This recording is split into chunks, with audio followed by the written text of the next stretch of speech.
Okay, so my business is called The Refinery, and it's a dance studio, and it is for girls ages 4 to about 15, so about the time they go into high school.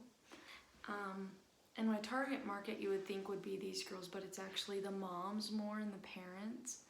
So I would really try to target the parents and let them know that we are a quality dance studio and we have good values, and we try to build the girls up, not just in dance, but as people too. And that goes with my unique selling proposition is I would offer classes on self-image and confidence to help with not only dance, but in their personal life.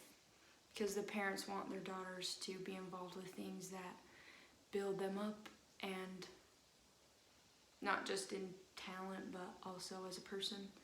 So my first thing that I learned that was really big was in chapter 3, the Clay Christensen innovation section. And so the first innovation we talked about was a disruptive innovation.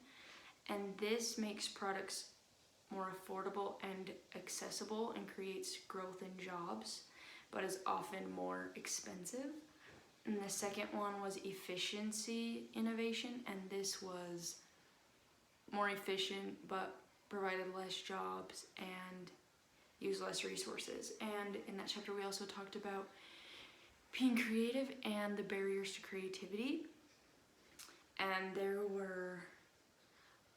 was a lot of information on this in this little section that I really liked, but I remembered a question that just asked, is there a better way? And I think that is a good question for me to ask when thinking about my business. So ways I would use this is I would be really creative, watch what my competitors are doing, and provide more opportunities for the girls that sets me apart from everybody else. So some examples would be parades. I would have them dance in parades, which would be fun. More classes. I would also have them do dance events up north, such as the Stadium of Fire. They invite dancers from all over the state, and I would want my girls to be involved with that. And also, some studios go to Disneyland and dance in the Disneyland parade, so I would want my girls to be a part of that if they wanted. So if I'm creative and use these creative things, I think more people will join. Otherwise, I'll just be the same as everyone else, and I don't have as much service. And the second thing was in chapters 9 and 10, we talked about promoting and advertising. So we talked about publicity, advertising, and personal selling. Publicity doesn't cost as much. It's very effective and reflects the business well to a lot of people. Advertising is the radio ads, TV commercials, billboards, everything that you pay more for, and it does reach a big audience, but also it's more expensive.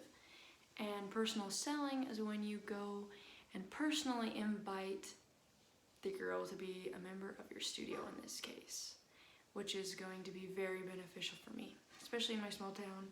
So I would use all of these for publicity. I would have my girls wear their warm-ups on like a certain day of the week or something, and it will have the refinery on it, and so people will recognize us that way. And also I'll use free social media accounts to get my name out. For advertising, I will use posters and radio. And for personal selling, which I think is going to be my best thing, I will go talk to girls and parents and personally invite them to join our dance studio.